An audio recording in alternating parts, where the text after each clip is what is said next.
মুসলমান ভাইরা আমার কথা ভালো করে বুঝবেন। এই জন্য আমাদের প্রত্যেককেই মনে রাখতে হবে পিতা মাতার হক হলো সন্তানের জিম্মায় টোটাল। বন্ধুরা আমার 14টা, তার ভিতরে জীবদ্দশায় 7টা। সেই 7 হক আজকে আমি বর্ণনা করব না।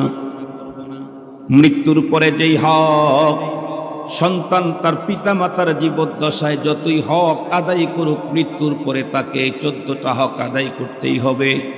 যদি কোনো সন্তান তার পিতা মাতার হকগুলি আদায় না করে, আল্লাহর আদালতে আসামির কাঠ গড়ায় দাঁড়ানো ছাড়া আর কোনো গতি সন্তানের থাকবে না। এরপরে আর একটা গুরুত্বপূর্ণ হক, বন্ধুরা আমার, আব্বার অবর্তমানে চাচা এবং আব্বার ফ্রেন্ড সার্কেল যারা আছে, মার অবর্তমানে খালাম্মা এবং তার বান্ধবী যারা আছে, তাদের সঙ্গে বাবা সুলভ আচরণ করা লাগবে। শুধুমাত্র কেবলমাত্র বাবা সুলভ আচরণ করলেই হবে না, বরং আব্বা আম্মার, বন্ধুরা আমার, প্রয়োজনে যেমন আমি টাকা ব্যয় করেছি, চিকিৎসা করেছি, কাপড় পোশাক আদি যেমন দিয়েছি, আমার যদি ওই পরিমাণে আল্লাহ পাক রব্বুল আমিন যোগ্যতা দিয়ে থাকেন, আর চাচা খালা বাবার বন্ধু বান্ধব মার বান্ধবী যারা আছে তাদের যদি ওই রকমের প্রয়োজন হয়, আর আমার যদি ওই রকমের অবস্থা আল্লাহ দিয়ে থাকেন, বাবা আর মার মতোই তাদের জন্য সম্পদ ব্যয় করা, এটা সন্তানের জিম্মায় হক। মুসলমান ভাইরা আমার, এত কিছু করলাম, বাবা ইন্তেকালের পরে তার ওসিয়ত মানলাম, তার সমস্ত দেনা পাওনাগুলি পরিশোধ করে দিলাম, তার জন্য গুনাহ মাপের দোয়া করলাম, তার জন্য কন্টিনিউ, বন্ধুরা আমার, সব রেসানি করলাম। এমনকি আব্বার অবর্তমানে চাচা, মার অবর্তমানে খালাম্মা, এদের সঙ্গে সুন্দর আচরণ করলাম, তাদের প্রয়োজনে আমার কষ্টে অর্জিত সম্পদ ব্যয় করলাম। এরপরেও আরো একটা গুরুত্বপূর্ণ হক রয়ে গেল, সেটি হলো মাঝে মাঝে সুযোগ হলেই আব্বা আম্মার কবরের পাশে দাঁড়াইয়া জিয়ারত করা লাগবে। আসরের পরে এক জায়গায় বয়ান করার কথা ছিল, কিন্তু আমাদের ইমতিয়াজ মিলন ভাই, আমি যখন কাতারে গিয়েছিলাম, উনি মহাব্বত করেছেন, একরাম এজাজ করেছেন, তো উনি এখানে একটা সম্মেলন করতেছেন। আমার অল্প সময়ের হাজিরি যদি না থাকি তো আমার কাছে একটু কষ্টকর হইতো। তো মূলত মানবিক কারণেই শুধু সাক্ষাৎ দিতে এসেছি। এরপরে ভাবতেছিলাম কোন সাবজেক্টের উপরে কথা বলবো। এখানে দেখি আজকের মাহফিলটা হচ্ছে এই কোম্পানির আত্মীয় স্বজন সকল কবরবাসীদের মাগফিরাত কামনায় আজকের এই মাহফিল। এ কারণে আমি কোরআনে হাকিমের বিশেষ এক আয়াতে কারিমা তেলাওয়াত করেছি। আয়াতে কারিমা তেলাওয়াত করতেই আপনারা শিক্ষিত অশিক্ষিত, আলেম গায়রে আলেম, সকলেই বুঝে ফেলেছেন যে এই আয়াতে পিতামাতার হক সংক্রান্ত কথা আল্লাহ তাআলা বলে দিয়েছেন। সত্যি পিতামাতার হক সংক্রান্ত কথাই আমি আলোচনা করব, তবে অল্প সময়ে, এ কারণে ফুল আলোচনা আপনাদের খেদমতে পেশ করতে পারবো না। কমপক্ষে আদনা মুনাসাবাত যাতে থাকে। আজকের আয়োজনের যে শিরোনাম, যে ইসে, ওটার সাথে যেন, যেই লক্ষ্যে, যেই উদ্দেশ্যে, তার সাথে কিঞ্চিত যেন সম্পর্ক থাকে, সেই হিসাবে আমি আপনাদের খেদমতে আলোচনা করব। আমার আজকের আলোচনা পিতামাতার হক। মাগার পিতামাতার হক তো কিতাবের ভিতরে লিখেছে 14টা। পিতামাতার হক কিতাবের ভিতরে এসেছে, সন্তানের জিম্মায় পিতামাতার হক কতগুলি? 14। তার ভিতরে 7টা হলো বেঁচে থাকতে, আর 7টা ইন্তেকালের পরে। পিতামাতা যতদিন বেঁচে আছে ততদিন তাদের জন্য সন্তানের জিম্মায় হক হলো 7টা। এই 7টা কাজ যদি কোনো সন্তান ঠিকঠাক মতো করে, তাহলে বাবার জীবদ্দশায় তার হক আদায় হয়ে গেল। এই 7 কাজ যতই উন্নতভাবেই করুক না কেন, পিতামাতা যখন দুনিয়ার থেকে চলে গেলেন, তখন নতুন করে আরো 7টা হক সন্তানের জিম্মায় চলে আসলো। আমাদের দেশের সাধারণ মানুষ তো আছেই, অনেক বিশিষ্টজন মনে করে বাবা মা বেঁচে ছিল, তাদের টয়লেট পরিষ্কার করেছি, তাদের নিজের কাঁধের উপরে বহন করেছি, তাদের সেবা সুস্থতার জন্য লক্ষ কোটি টাকা ব্যয় করেছি, তাদের আরাম পৌঁছাবার জন্য সবসময় সচেষ্ট থেকেছি। আজকে আব্বা আম্মা মারা গেলেন, এখন আমার ছুটি। এটি ভুল ধারণা। আব্বা আম্মা মারা গেলে আব্বা আম্মার হক শেষ হয় না। পিতামাতার হক শেষ হবে কবে? যেদিন আমি আর আপনি মারা যাব সেই দিন। আমি আপনি যতদিন বেঁচে আছি, পিতামাতা বেঁচে থাক আর মারা যাক, আমার আপনার জিম্মায় পিতামাতার হক আছেই আছে। বাট বেঁচে থাকতে 7টা হক, আর আব্বা আম্মা মারা যাওয়ার পরে নতুন করে আর 7টা হক।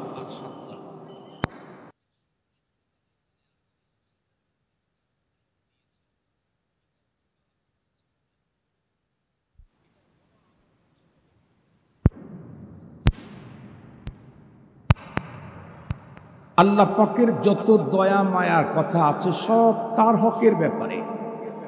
আমি আমার স্ত্রীর হক নষ্ট করেছি, এটি আল্লাহ আমাকে দয়া করে মাফ করে দিবেন না।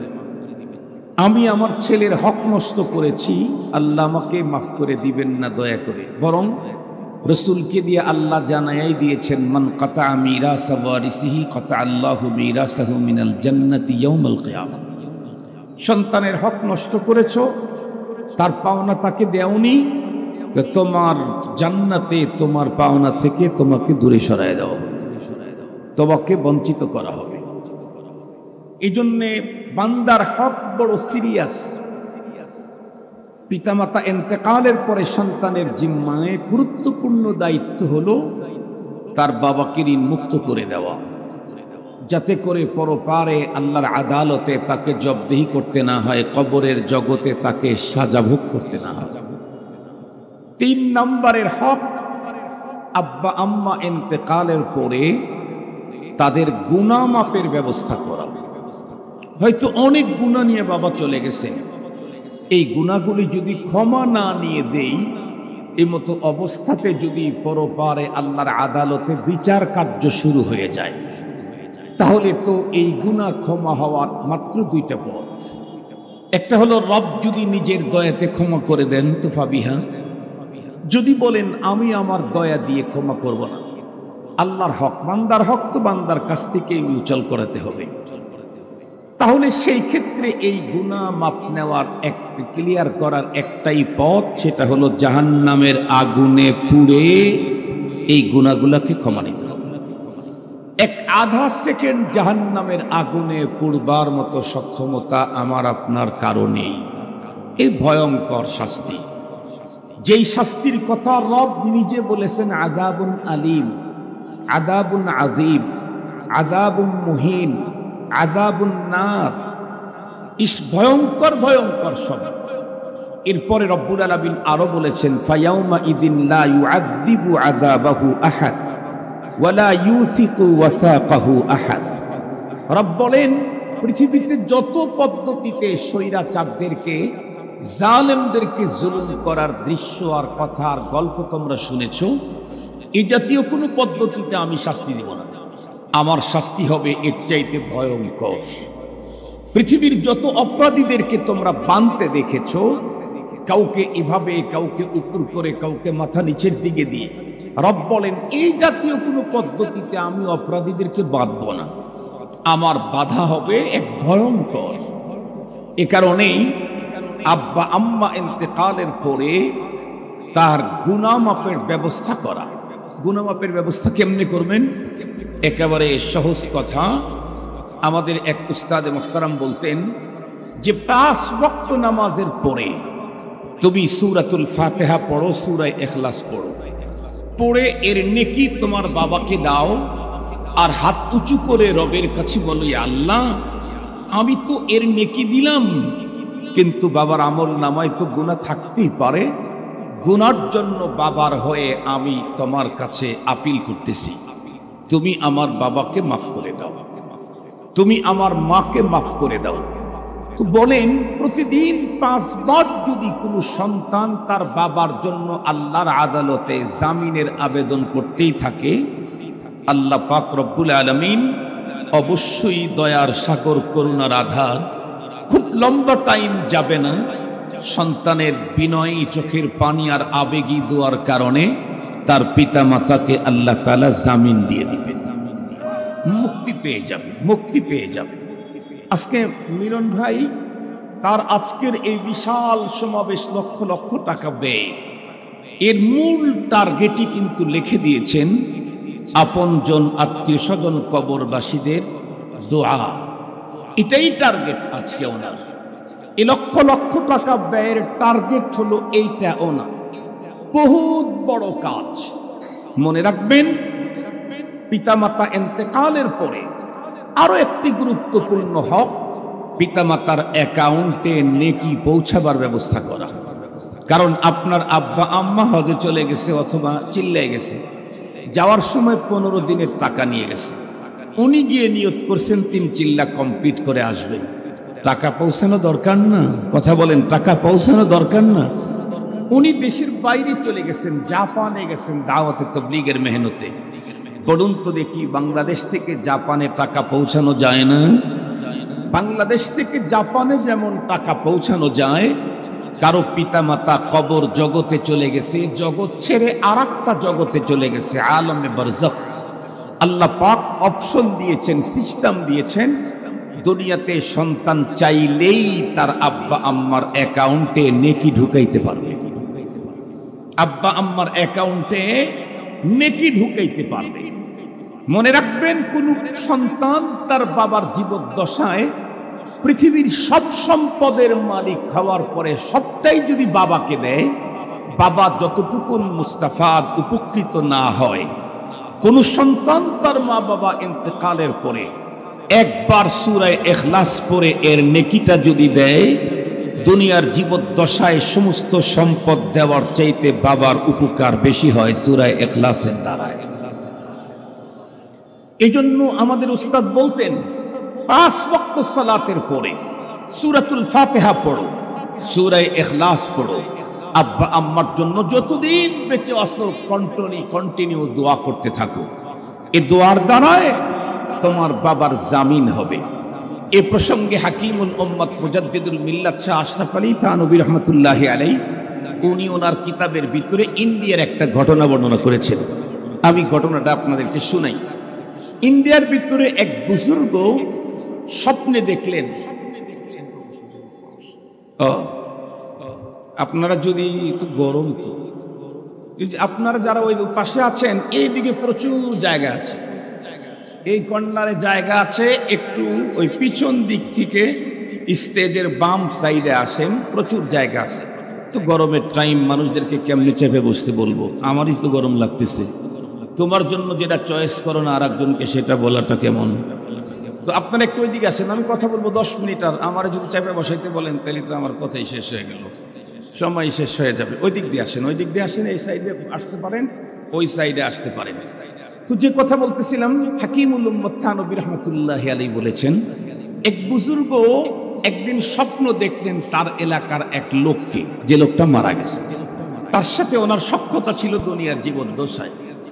তো মারা গেলে তাকে জিজ্ঞাসা করছেন, ভাই আপনি কেমন আছেন? লোকটি তখন উত্তর করছে, হুজুর আমার বড় বদনসিব, কি আমি পৃথিবী ছেড়ে যখন চলে এসেছি তখন পরপারের পূর্ণ প্রস্তুতি আমার ছিল না। কেমন? যেই পরিমাণে নেকি দরকার এটাও আমার নাই, আবার গুনাহ থেকে ফ্রেশ হয়ে আসা দরকার সেটাও আমার নাই। একদিকে নেকি সংকট, অপর দিকে গুনাহের বোঝা। এই দুই ঝামেলার কারণে আমাকে প্রতিদিন এই টাইম থেকে এই টাইম পর্যন্ত আযাব ভোগ করতে হয়। সে আযাব বড় ভয়ঙ্কর। এ কথা বলে উনি কেঁদে দিয়েছেন। বুজুর্গ তখন বলছেন, তো আপনার এই আযাব বন্ধ হওয়ার কোনো পদ্ধতির কথা ফেরেশতাদের ওখানে বা আপনার জানাশোনা আছে নাকি? উনি তখন উত্তর করছেন, জানাশোনা তো আছে, কিন্তু আমার জন্য তো সেই পদ্ধতি নেই। কেন? আমার তো কোনো সন্তানই নেই, ছেলে, শুধুমাত্র একটা কন্যা সন্তান। কিন্তু আমার নসিব এমন, যে কন্যাটাও দেহ ব্যবসায়ী, কন্যাটাও দুশ্চরিত্রা, কন্যাটাও জানিয়া বেবিচারিণী, যার কারণে আমাকে কেউ নেকি পৌঁছাবে আমার অ্যাকাউন্টে, নেকির সংকট এটা দূরীকরণে কোনো আর সুযোগ নেই। আর আমার গুনামাপের জন্য হাত তুলে কে আল্লাহর কাছে আবেদন করবে, এরকম কেউ আমার নেই। এ কারণেই আমি বড় কষ্টে আছি। আল্লাহু আকবার।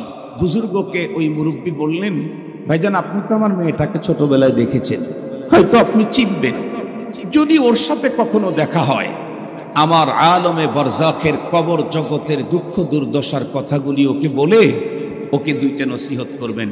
একটা হলো তুমি তোমাকে জাহান্নামের আগুন থেকে বাঁচাও, 2 নাম্বার যদি সম্ভব হয় তোমার বাবার পরপারের আযাব থেকে মুক্তির জন্য কিছু অ্যাকাউন্টে পাঠাও।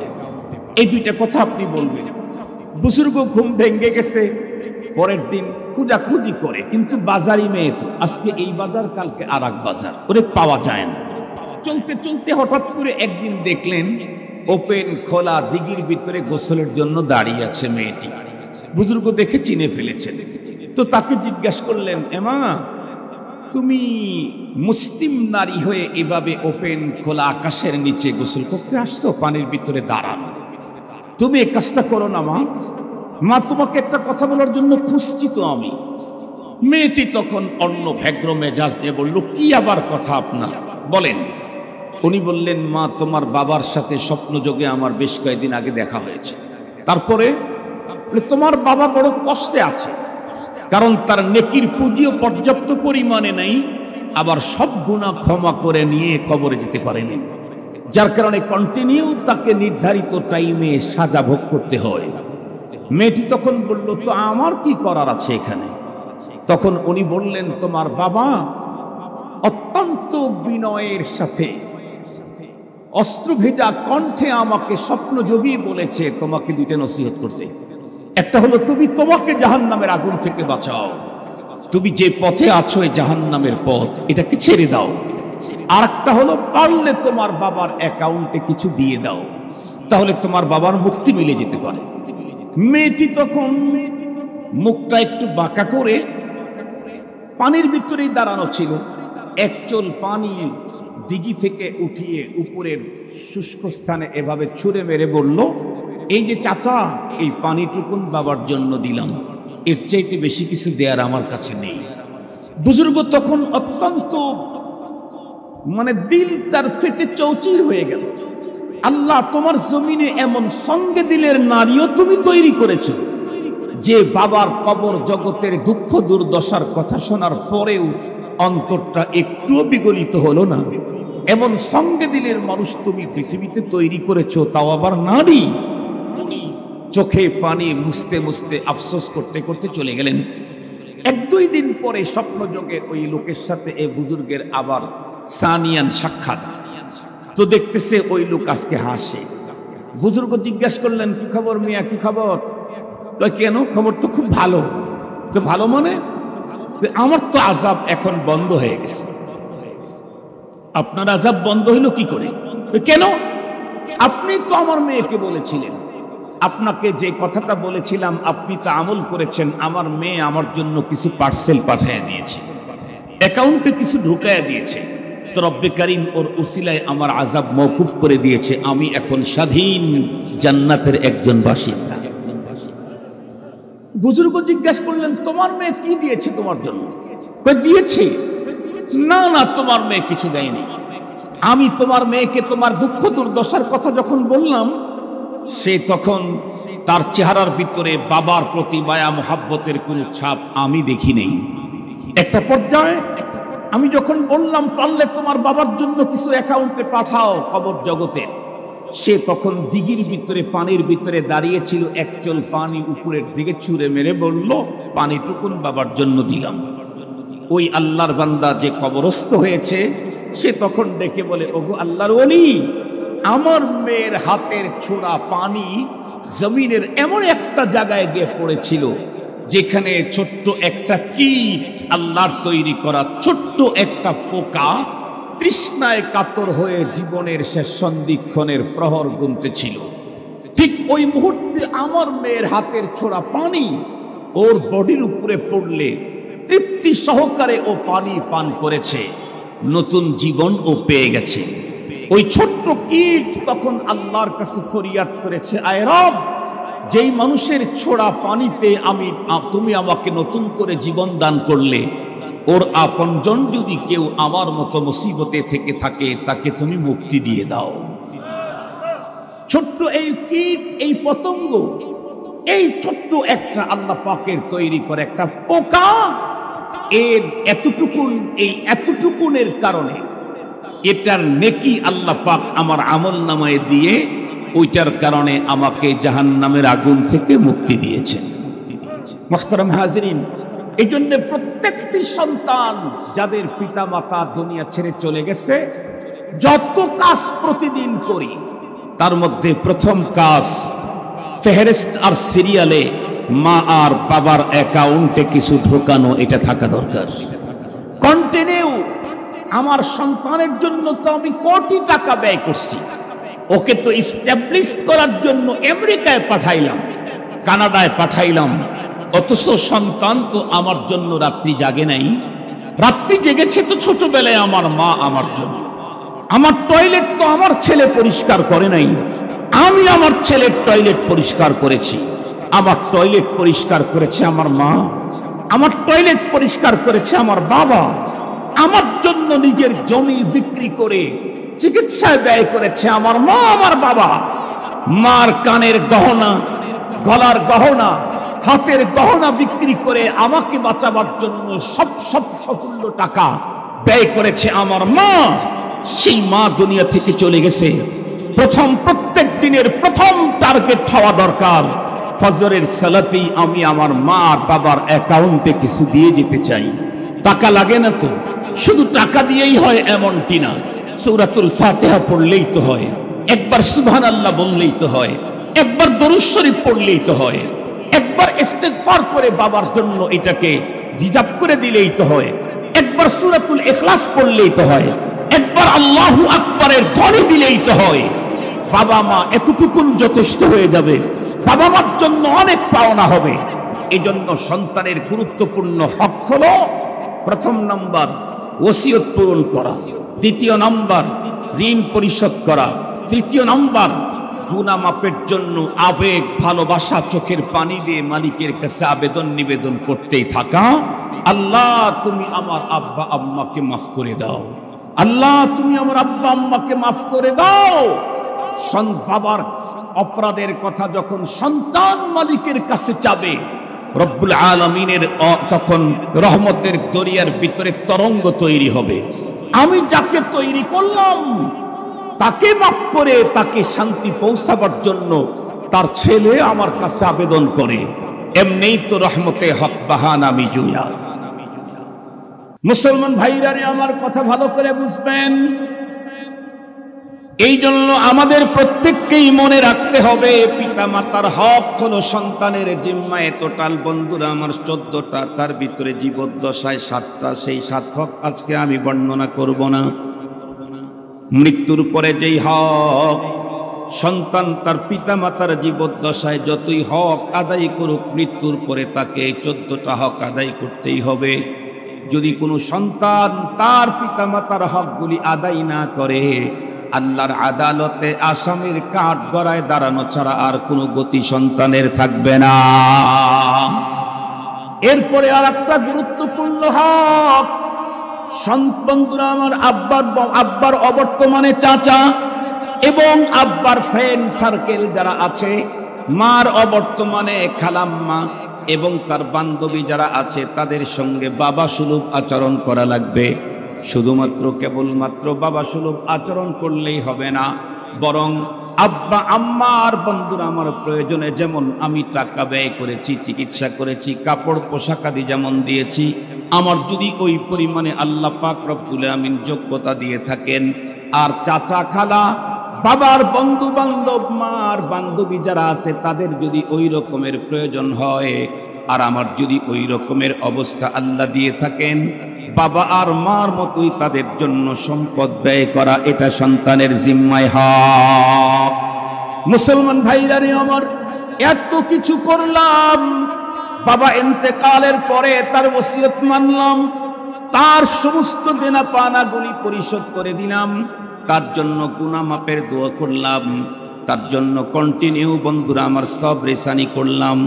এমনকি আব্বার অবর্তমানে চাচা, মার অবর্তমানে খালাম্মা, এদের সঙ্গে সুন্দর আচরণ করলাম, তাদের প্রয়োজনে আমার কষ্টে অর্জিত সম্পদ ব্যয় করলাম। এরপরেও আরো একটা গুরুত্বপূর্ণ হক রয়ে গেল, সেটি হলো মাঝে মাঝে সুযোগ হলেই আব্বা আম্মার কবরের পাশে দাঁড়াইয়া জিয়ারত করা লাগবে।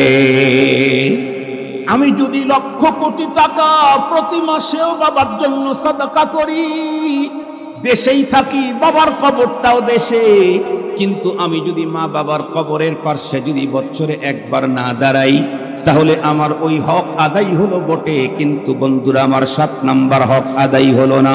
কোন সন্তান যখন পিতামাতার কবরের পাশে দাঁড়াইয়া বন্ধুরা আমার জিয়ারা করে, আব্বা আম্মার কতটুকু লাভ হয়, এর চাইতে যে জিয়ারা করতে গেছে তার পাওনাটাও বন্ধুরা আমার কম নয়। আল্লাহ পাক আমাদের ভাই মিলন, তার আপনজন, আত্মীয় স্বজন, ইভেন তামাম পৃথিবীর কবরবাসী মুসলিম যারা আছে, তাদের মাগফিরাত কামনায়, তাদের অ্যাকাউন্টে সব রেসানির নিয়ত দিয়ে যে কাজটা করেছেন, ওনার যদি 1 কোটিও ব্যয় হয়, এর বিনিময়ে ওনার পাওনা অনেক অনেক অনেক অনেক অনেক বেশি, এর বিনিময়ে তার পাওনা অনেক বেশি। এজন্য আসুন আমরাও আমাদের আপনজন যারা বেঁচে আছে তাদের হক আদায় করি, যারা দুনিয়া থেকে বিদায় নিয়েছে তাদের হক আদায় করি।